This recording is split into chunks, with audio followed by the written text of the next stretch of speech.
Mesdames et messieurs, bonjour. Je suis Léonard Fanja, le journaliste patriote. Je suis le directeur de publication du journal en ligne Les Visages d'Afrique. Les Visages d'Afrique, c'est un journal panafricain bilingue dont la ligne éditoriale est le combat pour le triomphe de la justice et de la vérité. C'est-à-dire, c'est un engagement à vous servir la version décolonisée de l'information. C'est-à-dire des informations authentiques, vraies, non biaisées, et aussi un engagement à ne dire que la vérité, toute la vérité et rien que la vérité.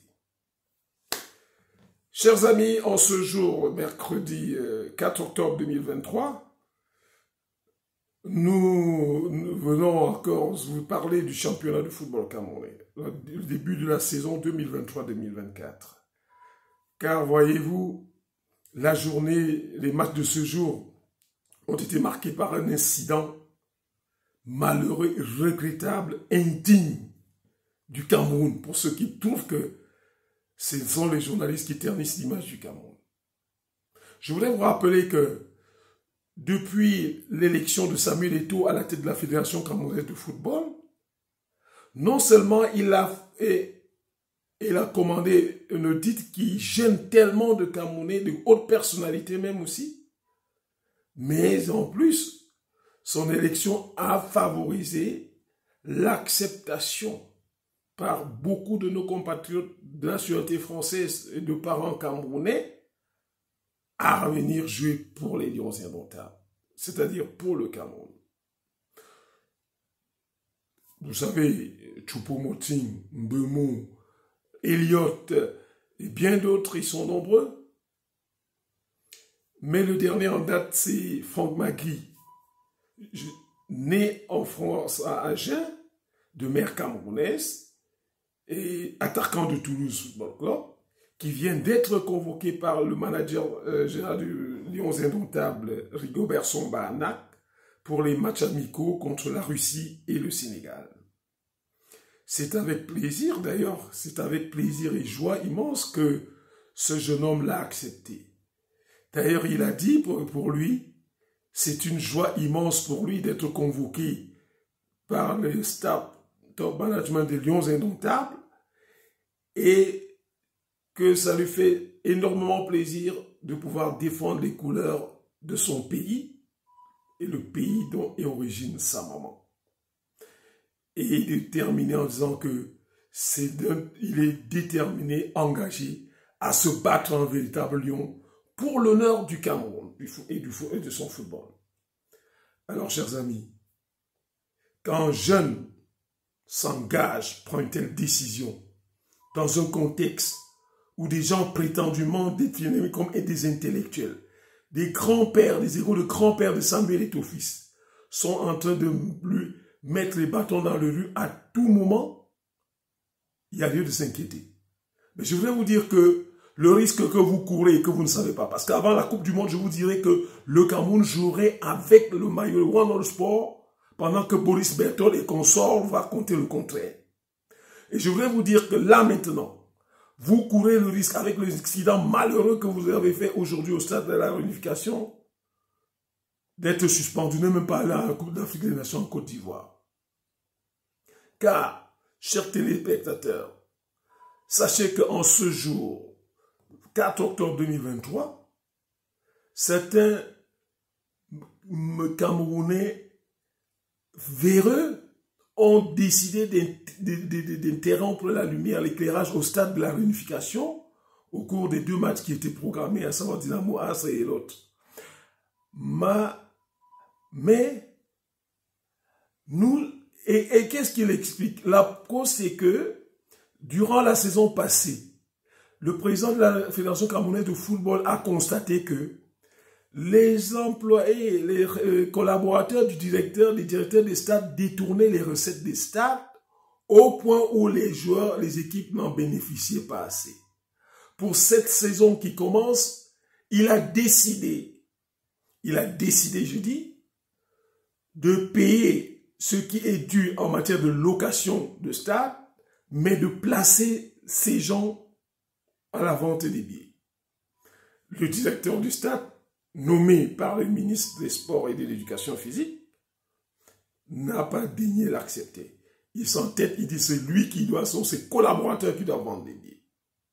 Entendez par là, il est déterminé de poursuivre leur sale besogne, à savoir détourner les recettes des entrées au stade, et alors qu'ils sont des salariés, au détriment des footballeurs, des acteurs du football.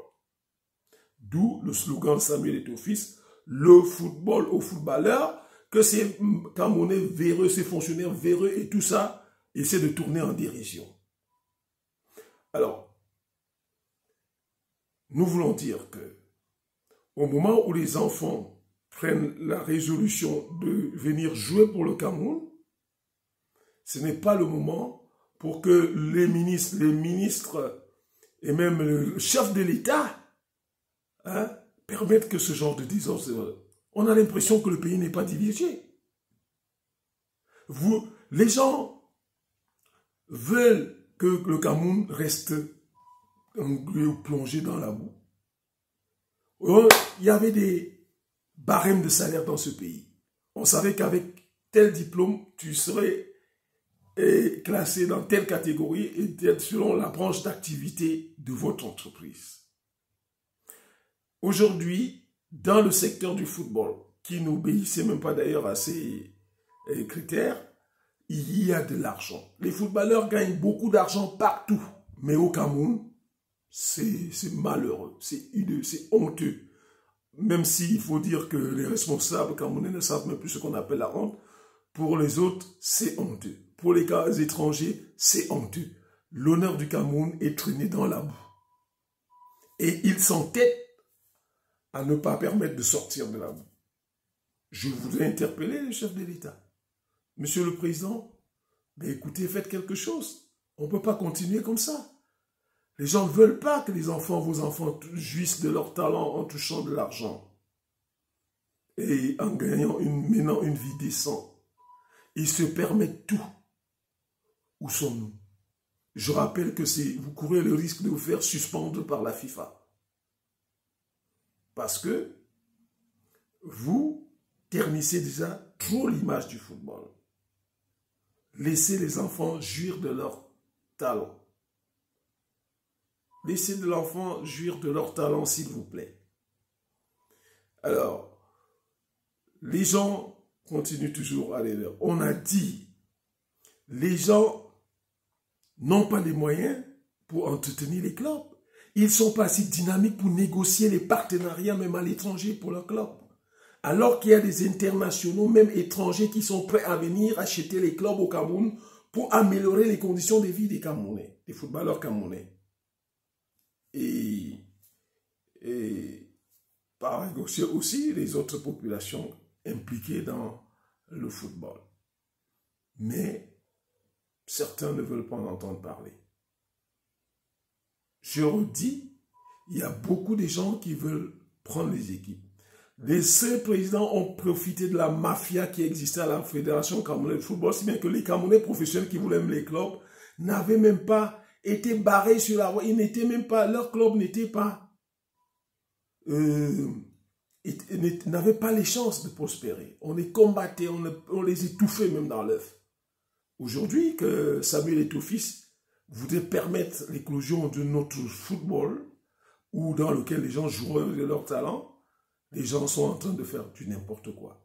Aujourd'hui, je crois que cette goutte d'eau a traversé, débordé le vase, en interrompant la lumière pendant les matchs au stade de la réunification. Nous voulons espérer que les sanctions suivront véritablement. Je vous remercie. Le pays des champions. Camerounais.